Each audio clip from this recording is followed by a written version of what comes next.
Pwesto. Ako na magsabi. Sige, pakilinin ko.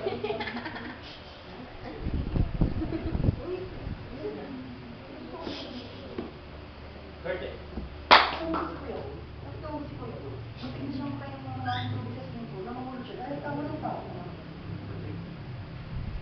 Lalo na nung pag-ahon niya. Nakawala yung pustilyo niya. At nahanap ni Dico Castelo dahil napakan niya. At nawin na lang sa winner. Si Kuya Pascal, halos hindi masabi ang winner. Dahil tawang-tawa na rin. At nawin na lang sa winner. Nagsigawan mga kuya dito sa likod. Tinawag nila ang pangalan ko. Akala ko, ako na nanalo. Miss Mucha ng Villalolita sa araw ng patay. The finalist of Miss Kaintaki. doon ang si Kuya Boy. Miss Laloma. Papasok, lalabas. Yung dati Dico Castelo, di may pinta, parang asking na hindi malabas-labas. And the winner is... Siguradong bukas na natin pag-uusapan tayo.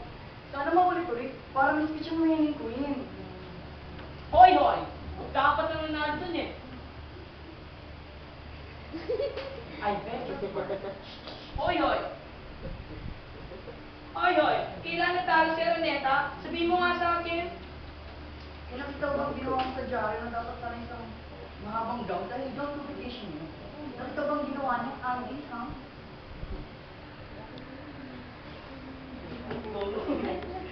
Huwag na kayo mag-away. Ano ba, parang yun lang naman, laro lang naman natin yun. Katuwaan lang. Ay, hindi talaga. Kaya siguro na-corny ang Father Bobby eh. Dahil di nanalo, talagang dapat manalo. Ako! Dio! Tama na yan. Ako ang dapat nanalo, kahit ano pang sinasabi nila. Bahala ka. Nakita mo ba ang tingin mo yan ni Kuya Pascal sa akin? Proud na proud siya. Sa team natin. Dahil ang team natin ang nagpalabas mo. Especially sa akin, dahil ako nag-suggest na gawin natin yung fashion show sa Villalolita. Kaya kami umuo dahil pagod na pagod kami. Pagtapos mo maglakad ng pre-graduation antipolo, kahit anong suggestion mo, tatanggapin namin.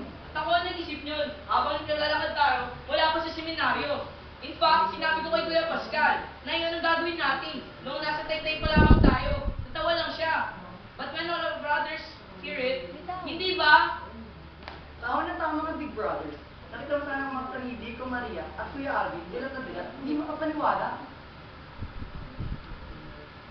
Sigurado ako, ikaw na naman ang kukunin nilang Our Lady of Manawag sa darating na convocation presentation sa Oktubre. Basta, kahit anong sasabihin ni Kuya Pascal, gagawin ko. Kahit ano. Shhh! Anong pinagsasabi mo? Sinabi ng inaanong mong boses mo, ano ka ba? Basta sinabi ko Kuya Pascal, kahit ano. Huwag may nakarinig sa'yo. Kahit ano ba, para kay Kuya Pascal, idea ng kuya natin mga small boys. Sa lahat ng big boys, siya ang pinaka-responsible. Ay, ang sabi. Uy, Pans, pinalilipat na kayo dito. Ulit. Ano na? Tuloy.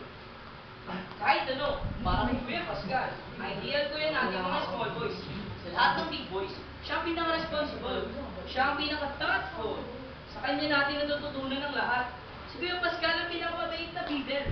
Tuwing umaga, kapag pinapadugtog niya ang bell, sasabihin niya, Benedicto Muscano, Domino Deo Gracias.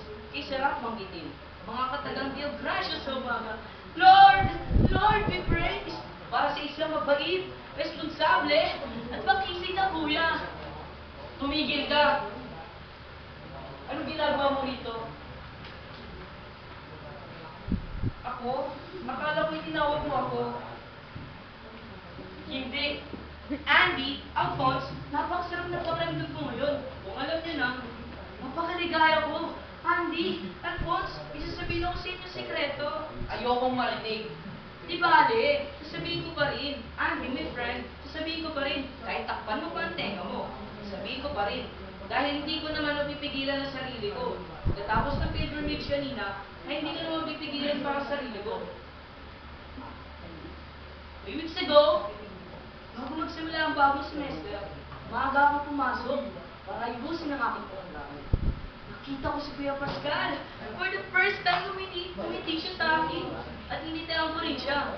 Tinanong ko ang pangalan niya. Sabi niya, small boys are not allowed to mingle with big boys. I felt all flushed. Call me Pascal, sabi niya.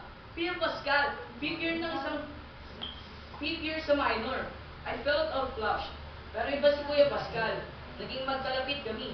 Tuwing manualya, kapag ship namin maglinis ng kubeta, mapapansin ko lagi niyang ginagamit ang men's room.